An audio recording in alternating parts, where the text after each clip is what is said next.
मुंबई महापालिकेसाठी महायुतीचे महापौर आणि उपमहापौरपदाचा उमेदवार ठरलेला आहे। भाजपच्या रितू तावडेंना महापौर पदाची संधी मिळाली आहे, तर शिवसेनेकडून संजय घाडे यांचं नाव जाहीर करण्यात आलंय। दोन्ही पक्षाच्या संयुक्त बैठकीमध्ये महापौर उपमहापौर पदाचा उमेदवार जाहीर करण्यात आलाय। मुंबईच्या महापौर आणि उपमहापौर पदाच्या उमेदवारांची घोषणा झाली असली तरी महापौर पदावरून शिवसेनेमध्ये खदखद कायम आहे। बाळासाहेबांच्या जन्मशताब्दी वर्षानिमित्त शिवसेनेला महापौर पद मिळावं याकरता एकनाथ शिंदेंनी भाजपची चर्चा केली होती, पण मागणी पूर्ण झाली नाही।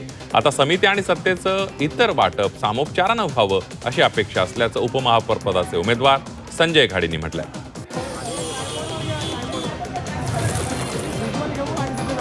मुंबई महापौर पदाची निवडणूक बिनविरोध होणार असल्याचं स्पष्ट झालंय, कारण शिवसेना उद्धव बाळासाहेब ठाकरे पक्ष महापौर पदासाठी उमेदवार देणार नाहीये। मातोश्रीवरील बैठकीनंतर बोलताना किशोरी पेडणेकर यांनी आम्हाला आकड्यांचं गणित मान्य असल्याचं सांगत आपण निवडणुकीमध्ये अपशकुन करणार नसल्याचं म्हटलंय।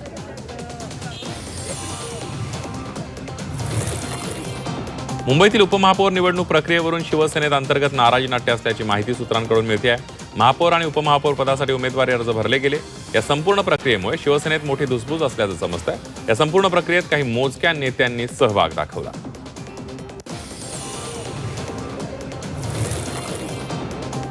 मंत्री नितेश राणेंनी उद्धव ठाकरेंवर निशाणा साधलाय। मुंबई महापालिका निवडणुकीच्या निकालावरून राणेंनी ठाकरेंवर हल्लाबोल केलाय। मुंबईकरांनी आपला महापौर निवडलाय। उद्धव ठाकरेंना तोंडावर आपटण्याची सवय असून त्यात त्यांनी पीएचडी केल्याचं नितेश राणेंनी म्हटलंय। ईव्हीएमवर अविश्वास दाखवणं चुकीचं आहे। आपण अविश्वास दाखवल्यास मतदारांचा मतदानावरील विश्वास उडेल असं विधान ठाकरेंचे खासदार ओमराजे निंबाळकर यांनी केलंय। उमेदवार कार्यकर्ते सजग राहिल्यास घोटाळा करणं शक्य नसल्याचं ओमराजेंनी म्हटलेलं आहे। अजित पवारांकडील खात्यांवरून आता राजकारण रंगू लागले। अजित पवारांकडे असलेली सर्व खाती ही सुनेत्रा पवार यांच्याकडे द्यावीत अशी मागणी रोहित पवारांनी केली आहे। तर अर्थ खात्याबाबत मुख्यमंत्री देवेंद्र फडणवीसांनी बोलावा असा टोला संजय राऊत यांनी फडणवीसांना लगावलाय। तर राऊतांच्या प्रत्येक टीकेवर उत्तर देण्याची गरज नाही अशी प्रतिक्रिया प्रवीण दरेकरांनी दिली आहे। अजित पवारांच्या विमान अपघातामध्ये तपासाबाबत महत्त्वाची माहिती समोर येते। लँडिंगसाठी केलेल्या दुसऱ्या प्रयत्नाबाबत तपासावर भर दिला जाणार असल्याची माहिती सूत्रांनी दिली आहे। विमान अपघाताच्या 3 ते 4 प्रमुख गोष्टींबाबत तपासाची चक्र फिरणार आहे।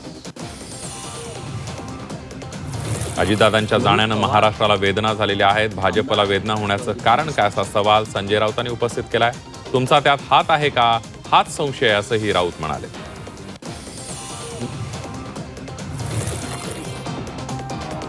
जुन्नरमधील शेततळ्यामध्ये बुडून मृत्युमुखी पडलेल्या लहानग्याच्या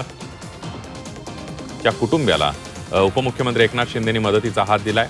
इनामदार कुटुंबाला शिवसेनेकडून 5 लाखांची मदत जाहीर करण्यात आली आहे। तसंच यावेळेला उपमुख्यमंत्री एकनाथ शिंदेंनी व्हिडिओ कॉल करून मृत मुलाच्या कुटुंबियांचं सांत्वन केलं।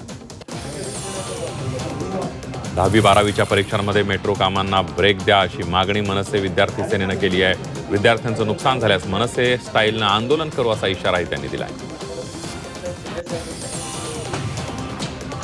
मुंबईत बिल्डर सुशील रहेजाच्या ऑफिसची तोडफोड करण्यात आली आहे। वंचित बहुजन आघाडीच्या कार्यकर्त्यांना ऑफिसची तोडफोड करण्यात आली आहे। तरुणाला शिवीगाळ केल्याचा आरोप करत ही तोडफोड करण्यात आली आहे। ठाण्यात एका कंपाऊंड मागे चिमुकलीचा मृतदेह आढळल्याची घटना घडली आहे। पाण्याच्या डबक्यामध्ये मृतदेह आढळल्यानं परिसरात एकच खळबळ उडाली आहे।